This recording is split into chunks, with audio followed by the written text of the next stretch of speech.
The following is a presentation of the Eagles Sports Network.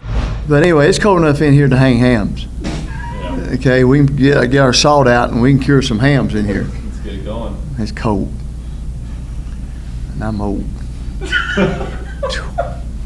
And drop it down about 10 more degrees, okay? Yeah. It's supposed to be pretty cool Saturday, isn't Yeah, it? 60s, or low 60s. Yeah. Newberry homecoming, open us up with a statement about the weekend. Well, going to be a great challenge. Newberry is one of those real physical, big old football teams. It's going to be a big challenge. Our little boys, and we're going to have to play well and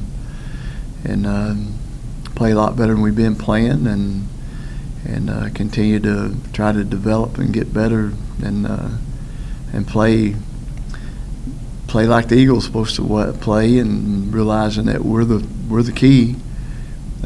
We can beat ourselves, or you know, it's about playing us, and we got to block and tackle and play football. This series is tied 4-4 over the last 8 meetings, but those meetings haven't really been close. You've been blowing each other out really since 2010, one way or the other. Any idea why that would be? I don't know, but it has been a strange last few years. And last year was one of the most disappointing times of my coaching career, the way, and not so much the score, which, you know, that was bad, but the way the score and the way we responded. You know, we just didn't compete like we're supposed to compete. And, you know, and it was a very disappointing ball game last year for me personally. They've pretty much played exclusively close ball games this season. Every game, with the exception of the win over North Greenville, has been decided by a touchdown or less. Do you get any sense of grit or determination from them based on the film that you viewed? Well, I don't think you can go by, you know, past scores. That's a pretty dead end on that one. But they've played 2 Division I teams, and beat one of them and lost to one of them, and so, you know, that's a pretty that's not bad. And one they lost to came down to the last play of the game, I think, and got beat by 3 points, and so that's and then they wore North Greenville out. North Greenville's wore everybody else out, and then they lose to Mars Hill Saturday in a downpour. Second half downpour. I mean, it was a monsoon.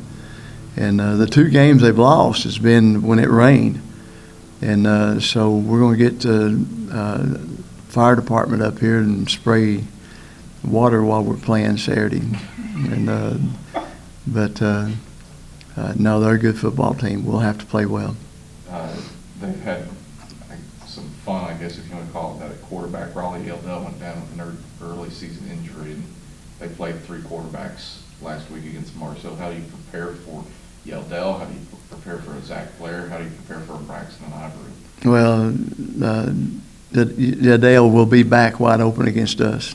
And last year, I think he completed his first 7 passes for 3 touchdowns and had about a 30-yard run for almost a touchdown.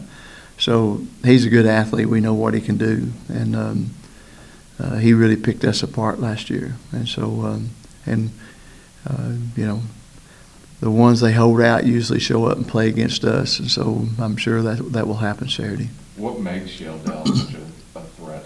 He's very athletic. He's a run and pass threat. He's a dual threat, and threw the ball very, very accurate against us last year, and so he's just a good athlete, good football player. They're running the football a ton this season, probably more than they have in the past 4 years. How much of that is owed to the tailbacks, Romello Doctor and Kevin Miller? Well, and the quarterback. I think they feel like that they've got the tools and the talents to be a running football team. And that big old offensive line up there that's averages about 6'4", 300-plus pounds is not a bad way to start. So, and the interesting thing to me was that on offense and defense, I think they got 16 seniors that are going to start, and we're going to match up with 16 sophomores and freshmen. So that makes it pretty interesting. Defensive line we talked about throughout the season, but now some guys are starting to get back and healthy. They had 3 sacks in 3 straight plays to end that Brevard game. What have you seen from that group's development throughout the year? Well, we're pulling for development. It'd be great if we could just get them all on the field at the same time, which we know that won't happen because we got one out for the year, and we got a couple of them that are banged up right now and probably won't play this ball game. And so it really stretches us when you were already young and inexperienced, and then 3 of them can't play. And because we're playing some guys that are playing their hearts out that in a normal situation probably wouldn't be playing much. But they're doing the best they can do, and thank you for their effort, and let's continue to improve. On the other side of the ball, the offensive line was challenged a little bit after the LR game. How do you think that they responded this week? Well, we played a little better, but it wasn't against the competition that we're going to face this week.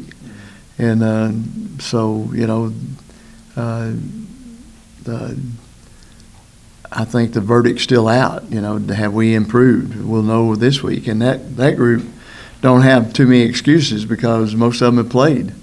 Whereas on the defensive front, none of them have ever played for us before on the field.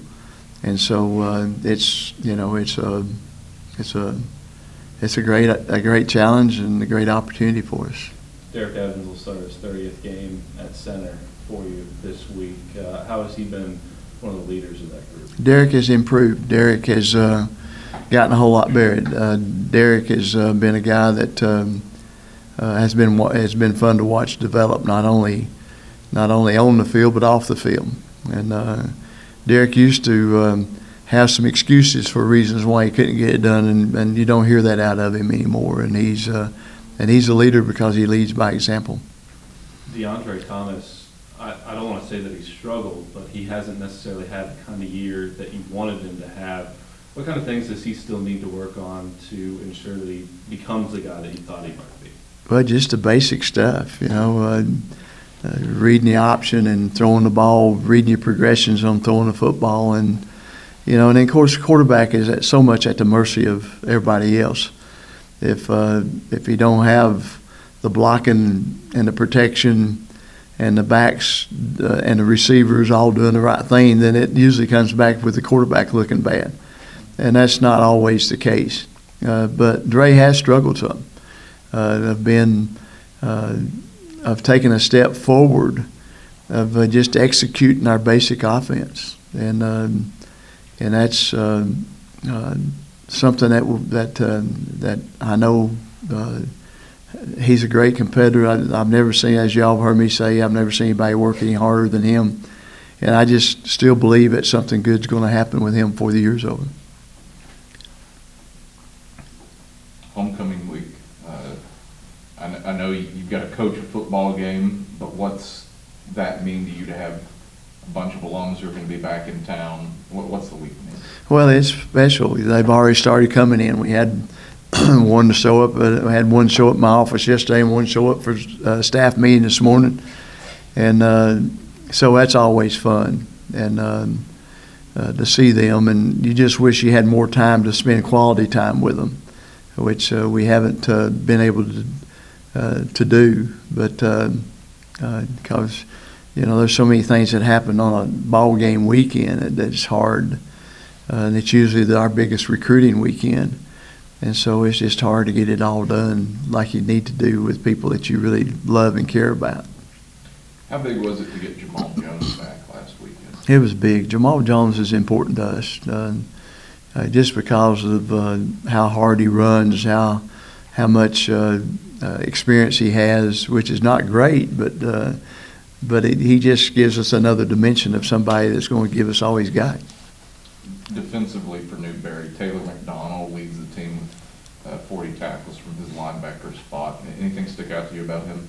Well, they had a #1 draft pick last year. I mean, not a #1, but they had 2 draft picks last year, and one of them was a linebacker. And I don't see much difference between those last year and these this year. So I think they've got some people that can play. Alstevis Squirewell, big 270-pound defensive end, has blocked a field goal, he's returned a fumble, and he's returned a pick for a touchdown. What makes him tick along their front line?